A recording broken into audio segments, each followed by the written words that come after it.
신라군 이야기 1932년 이태준. 나는 동경서 나올 때 오직 한 줄기의 희망이 있었을 뿐이다.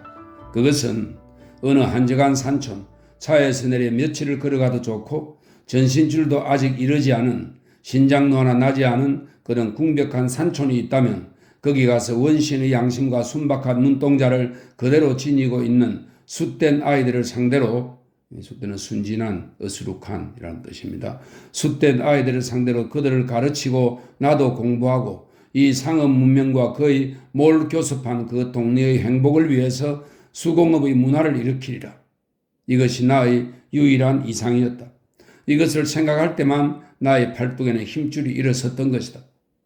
그래서 나는 피촌을 발견하였을 때 피촌에 있던 K 교사가 그만두고 그 자리가 나에게 물려질 때 나의 기쁨은 형언할 수 없었다. 나 혼자 유토피아에 든 듯 했었다. 피촌은 그 촌의 자연부터 아름다웠다. 동남이 터져서 볕이 밝고 강 있는 벌판이 눈앞에 질펀이 깔리었으며 서북으로는 큰 산이 첩첩이 둘려 아늑하고 물 좋고 꽃 많고 점색 많고, 짐승의 방언입니다. 점색 많고 나무 흔한 곳이었다. 이 동네에는 80몇 호의 초가집과 두 기와집이 있는데 큰 기와집 하나는 그 동네에서 제일 가는 부자 이진산의 집이요, 다른 기와집 하나는 내가 가 있게 된 학교 집이었다. 학교 이름은 신명의숙이란 간판이 걸려 있었다. 이 신명의숙은 그 동네에서 여러 대 전부터 학계를 모아, 학계는 교육이나 학비 조달을 목적으로 하는 계모임입니다. 학계를 모아 경영해 오던 서당으로서 아이우에오, 가감성제 같은 신학문을 가르치기 시작한 지는 김인년 이후부터라 한다. 학생은 남아 40명, 여아 10여 명, 모두 52, 3명인데 세 학급으로 나뉘어 있으며 그것을 모두 혼자 맡아 가르치는데 봉급은 1년 회계로 백미 140두이다. 나는 만족하였다. 그 학교는 이름은 교장이 있으나 실지에 나 혼자가 교장이요 교원이었다. 교원도 나 한 사람뿐이니 내 마음대로 모든 것을 실행할 수 있었다. 나는 혼몸이라 밥은 어느 학생집에 부쳐 먹고 자기는 학교 안에서 잤다. 교장이야로 모든 학부형들이 다 나를 좋아하였고 학생들도 나를 따랐다. 그래서 나는 신명학교의 선생뿐이 아니었었다. 앞집 뒷집에서 다 나에게 와서 편지를 썼다. 편지뿐만이 아니라 집안일까지 의논하러 왔다. 집안일뿐만이 아니라 동리의 젊은 사람들, 구장과 동장, 그네들은 동리일까지 나와 의논하였다. 아니, 의논이라기보다 나에게 재가를 받고 실행하겠점 그 동리 온통이 나를 믿어주었다. 나는 그들에게 정성을 다하였다. 그들의 무지와 그들의 빈곤을 위해 나의 지혜껏 활약하였다. 선생님이 우리 동리에 10년만 계셔 주었으면 우리 동리는 모두 제 땅만 갈아먹고 살게 되겠습니다. 10년이 뭐야 선생님? 선생님은 고향으로 가실 생각 마시고 우리 촌에서 장계까지 들고 아주 우리 동리 어른이 되어 주십시오. 어디 우리 동리에 선생님 배필이 될 만한 색시가 있어야지. 동네 사람들은 모이면 흔히 이런 소리들을 했다. 아닌 게 아니라 나는 그 동네에서 영주하고 싶었다. 장가도 가고 싶었다. 정서방네 큰 갓난이, 나는 그를 퍽 좋아하였다. 그도 그랬다. 나는 서울과 동경에서 장미꽃 같은 계집애는 많이 보았다. 그러나 정 갓난이처럼 밭꽃같이 희고 고요하고 순박한 처녀는 처음 본 것이다. 그 장식함이 없이 진정 그것이 향기를 풍기는 듯한 눈알, 뺨, 피초는 틀림없이 나의 낙원이었었다. 나는 왜 이 낙원에서 쫓겨 나왔는가? 하루는 내가 피촌에 간 지 5달쯤 되었다. 하루는 30리 밖에 있는 주재소에서 소장이 나왔다. 그동안 순사는 몇 번 와서 이런 이야기 저런 이야기 물어갔지만 소장이 오기는 처음이라 더구나 온전히 나 때문에 경관이 오기는 처음이었다. 그는 나보기에는 좀 무례스러웠다.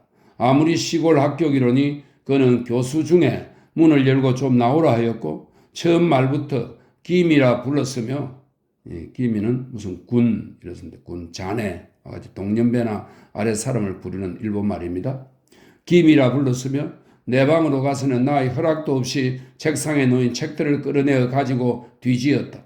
나는 눈이 휘둥그레서 코를 훌쩍거리고 섰는 아이들과 같이 그저 그에게 겸손했을 뿐이다. 이런 책이 무슨 필요가 있어? 저런 아이들에게 이런 거 가르치오? 그는 대삼령은 오스키 사카에라는 사람인데 일본 다이쇼 시대의 노동운동가 그리고 무정부주의자입니다. 대삼령의 선구자의 말은 오스키 사카의 사후에 출간된 책인데 자유의 선구로 추정되는 책입니다. 당시 선구자의 말이라는 제목의 한국어판이 있었는지는 불명확합니다. 그는 대삼령의 선구자의 말이란 책을 뽑아들고 물었다. 가르치는데 참고하는 것도 그것은 아니요. 그저 내가 보는 것이요. 그저 보다니 목적이 없이 본단 말이요. 반드시 목적이 있어야만 봅니까? 경관도 경찰 이외의 책을 보는 것과 마찬가지로 나도 교재 이외의 것으로 보는 것이죠. 그런 말이 어디 있나?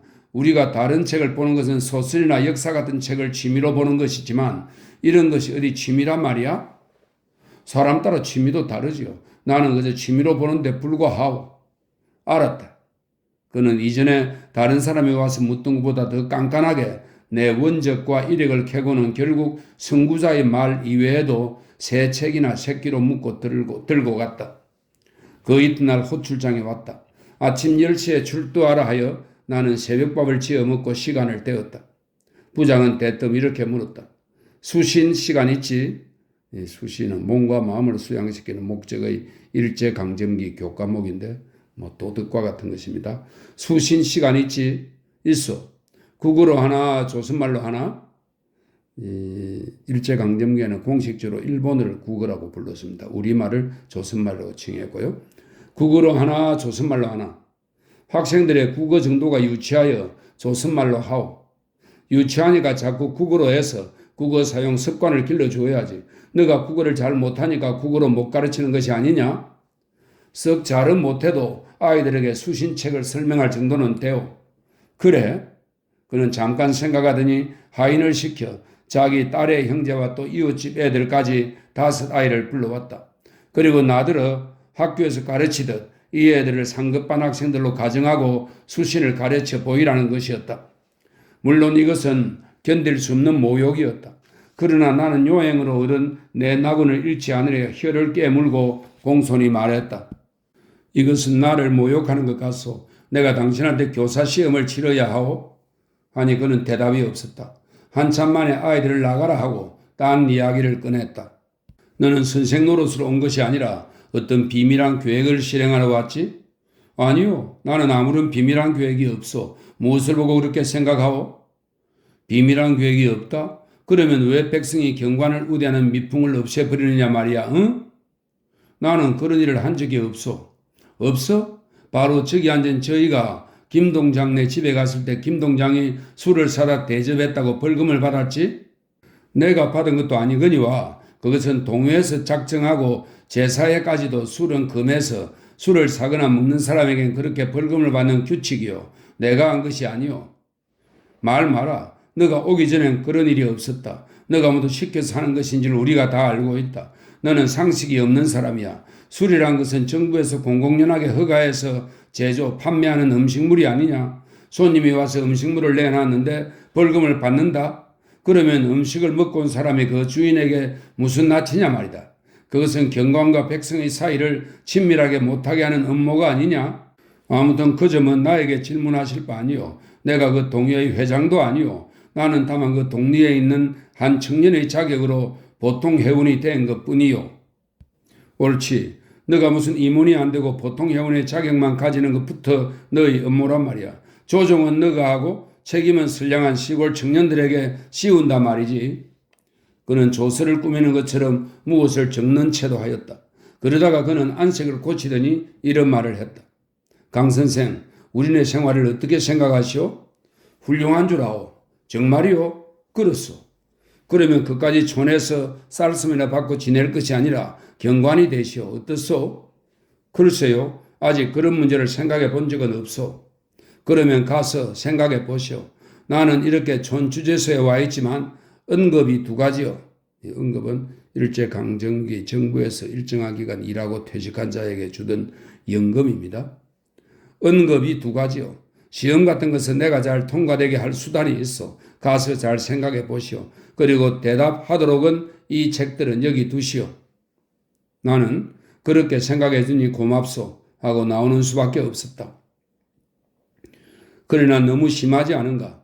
고지식하게 나의 대답을 기다렸다는 것은, 더구나 2주일 후에 위정 그 때문에 순사를 보내어 대답을 독촉하는 것은, 나는 그럴 생각이 없소 하고 대답을 해 보냈더니 그는 노발대발한 모양이었다. 그 후 이내 피총 구장이 불리어 갔다. 그 다음엔 교장으로 있는 이진사의 아들이 불리어 갔다. 그네들은 갔다 와서 모두 나들은 머리를 깎아버리라고 권하였다. 그리고 그에게 가서 덮어놓고 사과하라고 권하였다. 나는 그네들의 괴로운 입장을 알았다. 그리고 형식으로 하는 일이면 무엇이고 다르게 받으려 하였다. 긴 머리를 가진 청년은 주의자가 틀리지 않다는 소장의 의혹을 풀어주기 위해 나는 머리를 덧빗도 되지 않고 빡빡 밀어 깎았다. 그러나 덮어놓고 사과를 하라는 것은 어려운 일이었다. 나의 자존심에서가 아니라 무엇을 잘못했다고 사과할 것인지 알 수 없기 때문이다. 이것은 사과를 권하는 교장이나 구장도 알지 못하는 점이다. 아무튼 그 후 공일날을 타서 그에게로 갔다. 그리고 당신이 나를 여러 가지로 오해하는 것 같으나 사실인즉 그렇지 않다는 것을 말해보았다. 그러나 그는 이미 자기의 보관을 결정한 듯 비웃을 뿐만 아니라 이런 소리를 하는 데는 나는 견딜 수 없었다.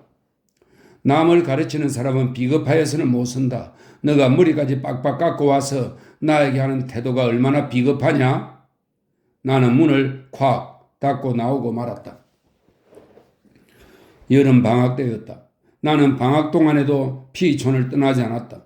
더구나 교장이 정간난이와 나의 사이를 짐작하고 절기의 문제를 표면화시켜 주었다. 정간난이 집에서는 엄청나게 귀한 사위나 얻는 것처럼 황송해서 나의 눈치만 기다리었다. 한 번은 비 오는 날 간난이 아버지와 동생은 벌에 나가고 없는 새 간난이 어머니가 닭을 잡고 나를 청했다. 그리고 간난이와 나를 한 방에서 먹게 하고 자기도 인해 어디로 나가버려 조용히 이야기할 기회도 주었다. 나는 그날 정간난이의 그 불덩이같이 다른 볼 가까이 가서 분명히 그의 귀에 속삭이었다. 가을에 쌀을 받는 대로 우리 잔치합시다라고. 나는 그날처럼 아름다운 행복을 내 손에 붙들어 본 적은 없었다. 그 후 얼마 안 되었다. 어떻게 소문이 퍼졌던지 주재소에서 오라 해 갔더니 소장이 나의 큰 약점이나 붙잡은 듯이 발을 구르며 신문하기를 왜 시골 어진 부녀자를 농락하느냐 하는 것이었다. 나는 3시간 동안이나 힐난을 받았다. 정간난이와 정식 중매인 것을 정인으로 교장과 구장을 불러 대의기로 하고 겨우 놓여 나오니 공교의 비가 무섭게 쏟아지기 시작하였다. 할 수 없이 그 거리에서 자는데 산골물이라 하룻밤 쏟아진 것이 이 거리를 둘러막은 보뚝이 위험하게 되었다. 그래도 날도 밝기 전인데 이 거리에선 소동이 일어났다. 나도 주인집에서 헌 옷을 얻어 입고 보뚝으로 나가 여러 사람들과 같이 응급 공사를 했다. 2시간이나 물속에서 떨다가 돌아와 옷을 갈아입고 거리로 나섰을 때다. 그때 오이, 오이는 아래 사람을 부를 때 쓰는 어이와 같은 뜻의 일본말입니다. 오이 하고 노기등등하여 부르는 소리가 났다. 소장이 다른 두 순사와 긴 장화를 신고 날도 다 밝았는데 등을 들고 헐떡거리고 지금 들로 나가는 길이었다. 그는 다시 나에게 소리 질렀다. 너는 교사가 아니냐? 교사가 되어가지고 왜 공익을 모르느냐? 지금 이 동네가 위험한 상태에 있는데 너는 너희 동네가 아니라고 가만히 뻗치고 섰느냐? 못된 놈이다.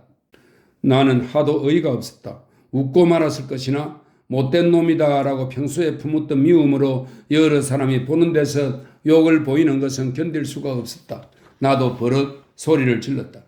무해라고? 그 말은 내가 그대에게 할 말이다. 그대는 이 동리를 경비하는 책임자가 아니냐. 누구보다도 제일 먼저 이 동리의 안위를 알고 있어야 할 그대가 남이 벌써 나가서 2-3시간 동안이나 다 막아놓고 온 때에 이제 일어나 나오면서 누구를 보고 공익을 모른다고? 누가 그 욕을 먹어야 할 사람이냐? 그는 자기가 늦은 것을 비로소 알고 얼굴이 푸르락불그락 했을 뿐 말에 궁하여 지금은 바쁘니 이따 보자 하고는 달아났다.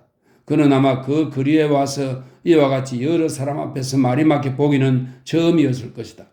따라서 그의 하늘 같은 자존심은 길바닥에 깔리어진 것 같은 모욕감과 앙심을 품었을 것은 물론이라 나는 그가 있다 보자 하였으나 피촌으로 돌아오고 말았다. 한 사나흘 후이다. 교장이 또 불리어 갔다 왔다. 교장의 말을 들으면 학교에 그와 같은 사람을 두면 2학기부터는 군 항무계에 말하여 강습허가를 철회하겠다는 것이었다. 교장이 다시 가고 학부형 대표가 가고 구장이 가고 하여 진정 애원하였으나 막무가내였다. 이리하여 나는 표현이 피촌을 떠나고 만 것이다. 피촌을 떠날 때 동리는 온통이 끌어나오는 많은 사람들이 쏟아져 나와 하는 뜻입니다. 동리는 온통이 끌어나와 나를 보내기에 섭섭해했다. 학생들과 청년들은 이 심리 밖에까지 따라 나왔다. 이 집 저 집서 수근거리고 부녀자들도 그 정문 틈으로 울름으로 내어다 보는 것이었다. 어디서든지 정간난이도 내어다 보았을 것이다. 그리고 울었을 것이다. 학생들이 엉엉 소리쳐 울었지만 소리 없이 운 정간난이의 마음은 더 아팠을 것이다. 나는 정간난이를 잊지 못한다. 그러나 그에겐 나를 단념하라고 이러고 온 것이다. 왜? 나는 피촌과 같은 낙원을 잃어버린 이상 내 한 입도 건사하기 어려운 경제적으로 철저한 무능자인 조선 청년의 하나인 것을 깨닫기 때문이었다.